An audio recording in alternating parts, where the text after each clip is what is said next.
శ్రీమాత్రే నమః. అనగనగనగా ఓ పట్టణంలో ఒక అందమైన మధ్యతరగతి కుటుంబం. కుటుంబ యజమాని రాజు ఒక చిన్న ఉద్యోగం చేస్తున్నాడు. వచ్చే జీతం వారి కుటుంబానికి హాయిగా సరిపోతుంది. కానీ స్నేహితులు, బంధువులు, ఆఫీసులో వాళ్ళతో పోల్చుకుంటూ వచ్చే జీతం కంటే ఎక్కువ ఖర్చులు చేసేవాడు. దానితో అప్పులు చేయవలసి వచ్చేది.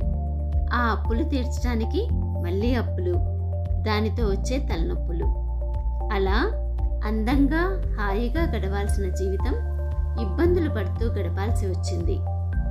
తన సామాజిక ఆర్థిక స్థాయిని ఇతరులతో పోల్చుకోకుండా వీలైనంతలో కొంచెం కొంచెం పొదుపు చేసుకుని ఉంటే తన కుటుంబాన్ని గౌరవంగా బ్రతికించుకోవడమే కాకుండా ఇతరులకు ఎంతో కొంత సహాయం చేసే స్థాయిలో ఉండేవాడు.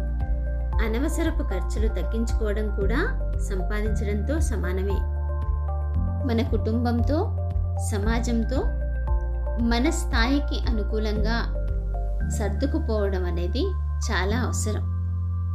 ఇంట్లో ఒకరికి మాత్రమే సరిపోయే భోజనం ఉంటే ఇద్దరు మనుషులు సరిపెట్టుకోవడం, ముగ్గురు కూర్చోగలిగిన ప్లేస్ ఉంటే నలుగురు సర్దుకోవడం, ఇంట్లో ఇద్దరు పిల్లలు ఉంటే అన్నయ్య బట్టలు తమ్ముడు, అక్క పోయిన సంవత్సరం వాడిన పుస్తకాలు ఈ సంవత్సరం చెల్లెలో తమ్ముడో తీసుకోవడం, ఇదంతా సర్దుబాటేగా. ఇటువంటి సర్దుబాట్లు కుటుంబంలో మనుష్యుల మధ్య ఆత్మీయతను పెంచడంతో పాటు ఆర్థిక భారాన్ని కూడా తగ్గిస్తాయి. కాబట్టి మన కుటుంబంతో, సమాజంతో, అలాగే మనం ఆనందంగా బతకడానికి ప్రకృతితో సర్దుబాటు తప్పనిసరి. 84 కోట్ల జీవరాశిలో మనిషి బుద్ధిజీవి. ఆలోచన, మేధస్సు మనిషిని ఇతర ప్రాణుల నుంచి వేరు చేస్తుంది. మనకున్న జ్ఞానంతో మన సౌకర్యాల కోసం కాపాడవలసిన ప్రకృతిని ఇబ్బంది పెడుతున్నాం. పచ్చటి అడవులను నరికేసి కాంక్రీటు భవనాలు నిర్మిస్తున్నాం. మన నివాసం కోసం పంటలు పండే భూమిని ఇళ్ల స్థలాలుగా మారుస్తున్నాం. చెరువులు, బావులు ఎప్పుడో మర్చిపోయాం. సహజమైన నీటి వనరులను కలుషితం చేసుకుని ఫిల్టర్ వాటర్కి అలవాటు పడ్డాం. ప్రకృతికి హాని చేసే ప్లాస్టిక్ మనకు ఆప్తమిత్రుడయ్యింది.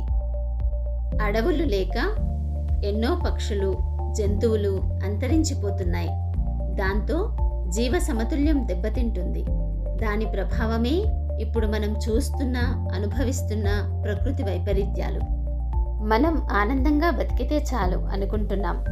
ప్రకృతి గురించి మనకు ఆలోచన లేదు. ఇక్కడ ఒక్క విషయం ఆలోచిద్దామండి. దేవుడు భూమి మీద మనిషి మాత్రమే చాలనుకుంటే ఇంత సృష్టి ఎందుకు చేశాడంటారు? ఇంత పెద్ద విశ్వంలో మనిషి ప్రకృతిలో చాలా చిన్న భాగం మాత్రమే. ఈ విషయాన్ని అర్థం చేసుకుని ప్రకృతితో మనం సర్దుబాటు చేసుకుంటే మన భవిష్యత్తు తరాలకు అదే మనం ఇవ్వగలిగిన గొప్ప సంపద. ఏమంటారు? జై శ్రీరామ్.